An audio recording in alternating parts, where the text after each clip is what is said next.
So we cut off there. So it's just we'd add 1442 kilojoules. So we're going to look at number 10.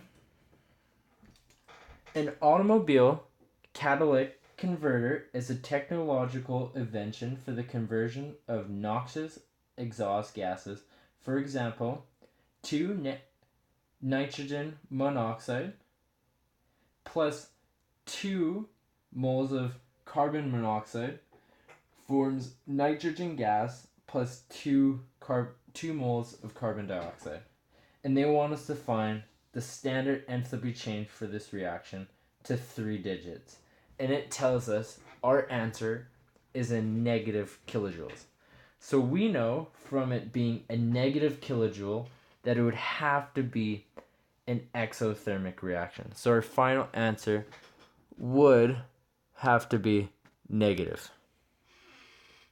And that's kind of a gimme for us, because if we were to screw up inside our question somehow, or you were to screw up, if your answer is a positive, it kind of tell you to go back to the drawing board and realize that maybe you did something wrong, or maybe use a different formation reaction. And so you just kind of sometimes you got to look at your question and realize what it's asking for and see if it gives you some kind of idea, if it's not asking for a negative or a positive. And if somehow you get a negative, so on number 10, we're just going to write out the reaction for the Hess Law. And so we know that it's the sum of the products minus sum of reactants. And so we're just going to go and look up on our data sheets.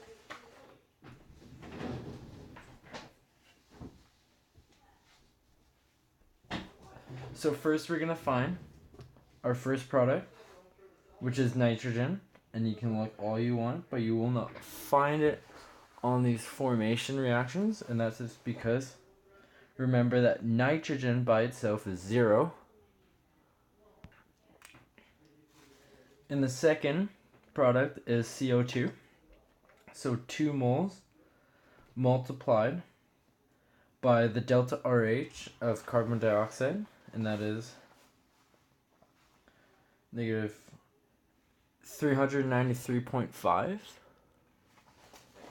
So times negative 393.5 kilojoules per mole. In brackets, make that a bracket, minus the reactants. Our first reactant is 2 moles of, in brackets, 2 mole times nitrogen monoxide. So find nitrogen N. All of this goes in alphabetical order. So nitrogen monoxide is 91.3, positive 91.3. It's kind of a rare. Plus 2 moles of carbon dioxide.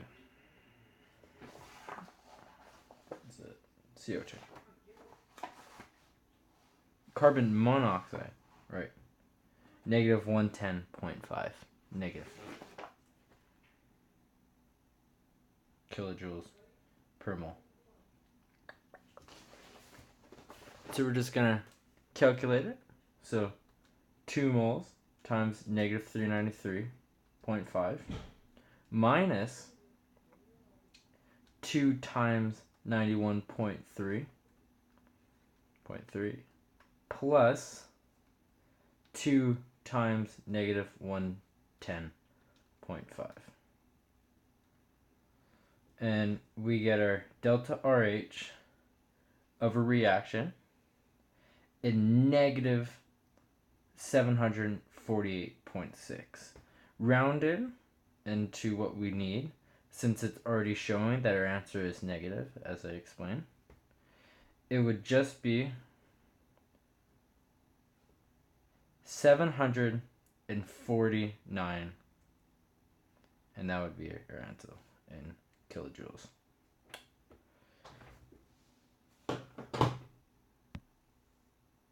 Oh no. Sorry if I got off the page there. So that is our 2 moles times negative 393.5 kilojoules per mole minus 2 moles times positive 91.3 plus 2 moles times negative 110.5 kilojoules per mole. And that is our delta RH is equal to negative 748.6. Rounded delta RH is equal to 749. Our last thing I want us to go over in this podcast of Catalyst of Learning Guide 4 is question number 16 on page 546.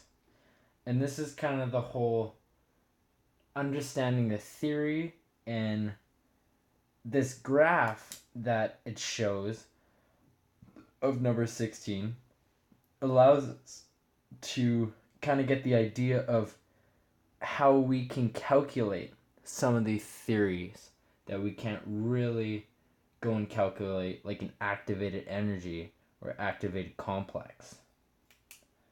But if we're given a graph, we actually can calculate.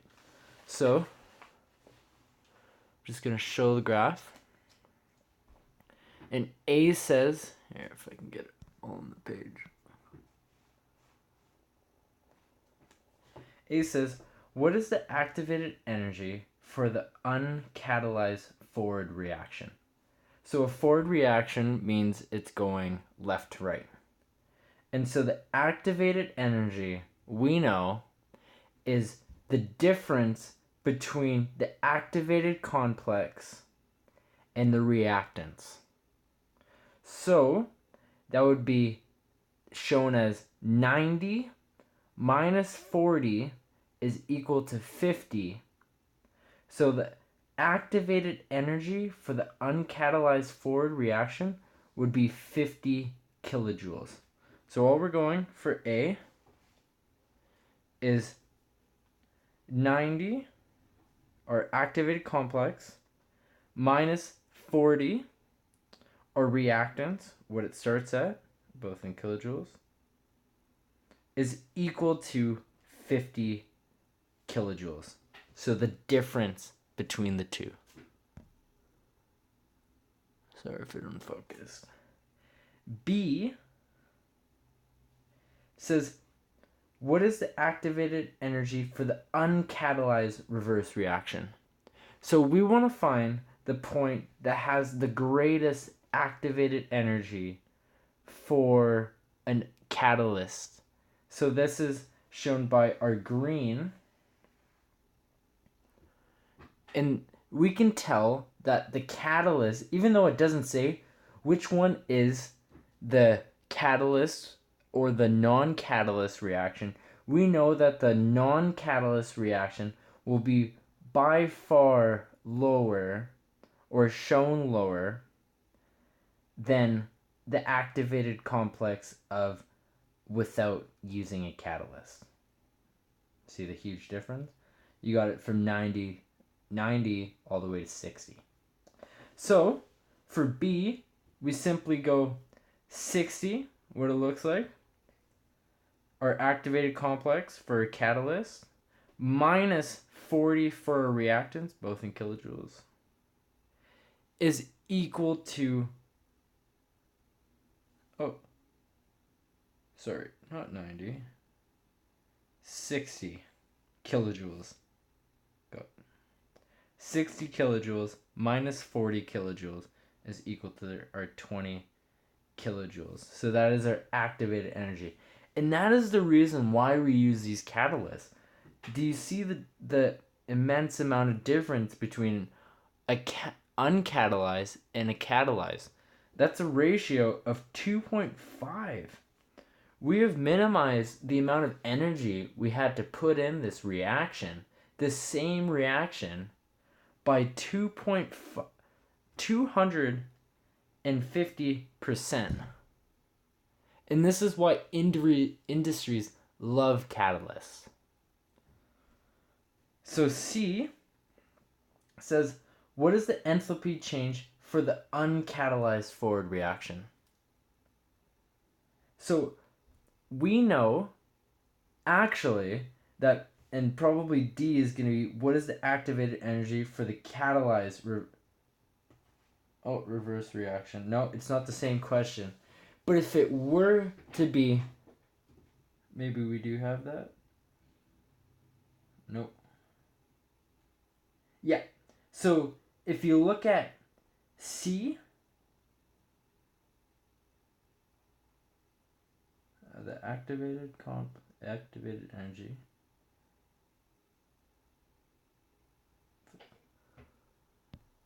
Sorry, reverse reactions. And so what I actually answered was C. So C was, what is the activated energy for the catalyzed forward reaction?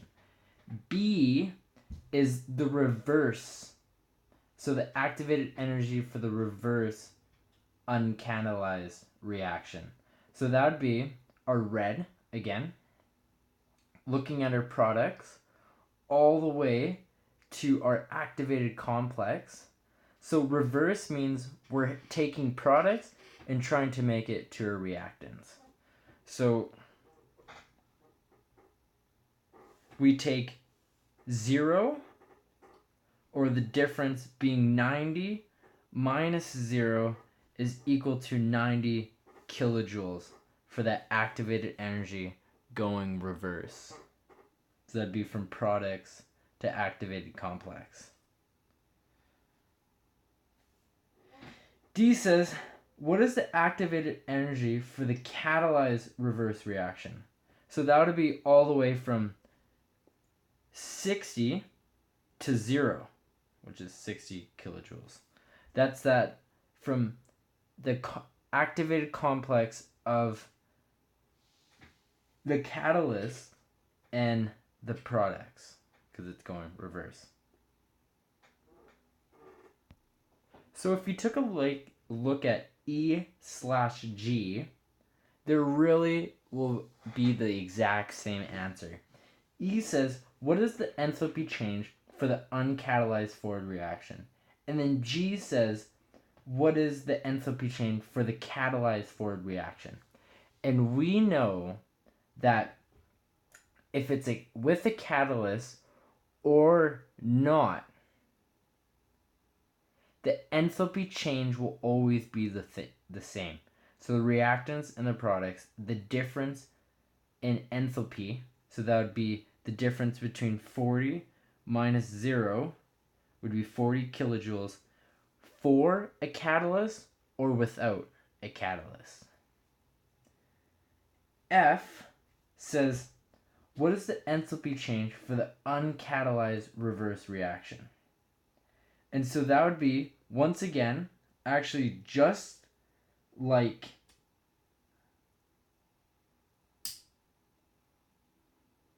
probably just like H. So of course they're gonna have another question similar. F and H will be the exact same. What is the enthalpy change for the uncatalyzed reverse reaction, and what is the enthalpy change for the catalyzed reverse reaction? And we know that it'll be 40 minus 0. Or one will be negative and one will be positive. So this is actually a positive answer. This one would have been negative. I did that wrong. So it'd be 0 minus 40, which is negative 40 kilojoules. And this one will be 40 minus 0 is equal to 40 kilojoules. Reverse. Because with the reverse, if these were the reactants, the products being higher would be a positive enthalpy change. With the products being lower, that's a negative enthalpy change. So this one would be negative 40, and this one would be 40 kilojoules, positive 40. And that is it. Sorry for the misreading. If you try to go too quickly, you might get questions wrong. But that's it for Guide 4 and Guide 3. So hopefully the podcast helped a bit. And maybe the next unit will be redox.